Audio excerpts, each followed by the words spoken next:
Hello friends, మేము year Diwali అయితే ఇలా సెలబ్రేట్ చేసుకున్నాము. నేను ఇది వచ్చేసి మీషోలో తీసుకున్నాను. 110 రూపీస్కే వచ్చేసింది అనమాట. కాకపోతే ఇది మనం తీసుకోవాలి అనుకుంటే కంపల్సరీగా మనం దియాస్ అనేటివి సపరేట్గా దాని మీద పెట్టుకోవాలి. ఏంటంటే ఇది వెలిగినాక బ్లాక్ కలర్ అయిపోయింది, అది వాష్ చేశాక కోటింగ్ అనేది వెళ్ళిపోయింది అనమాట. అందుకే మీరు కూడా ఎవ్రీ ఇయర్ తీసుకోవాలి అనుకుంటే కంపల్సరీగా ఇది ఉండి షో పర్పస్ అనమాట. దాని మీద దియాస్ అనేవి పెట్టుకోండి. మేమైతే ఫస్ట్ బాల్కనీలో చేసామన్నమాట క్రాకర్స్ స్పార్కిల్స్ అనేవి. తర్వాత టెర్రస్ మీదకి వెళ్ళాము, లైటింగ్ తక్కువగా ఉంది, చూద్దాం పైన కూడా ఎలా ఉంటుంది అని. ఆ తర్వాత మళ్ళీ కిందికైతే వచ్చామన్నమాట. ఇక లైటింగ్ అనేది డల్గా ఉంది మా స్ట్రీట్లో, అందుకని క్లియర్గా వీడియోస్ అనేవి రాలేవన్నమాట.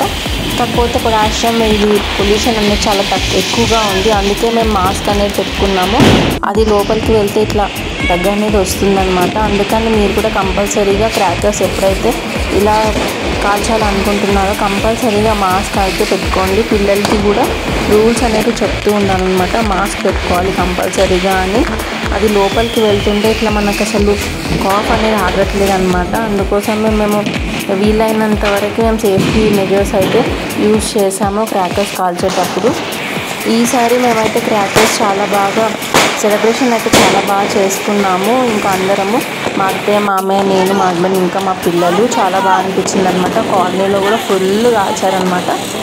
ఇదేనండి ఈరోజు వీడియో. Okay, if you like my video please subscribe. Thank you, bye.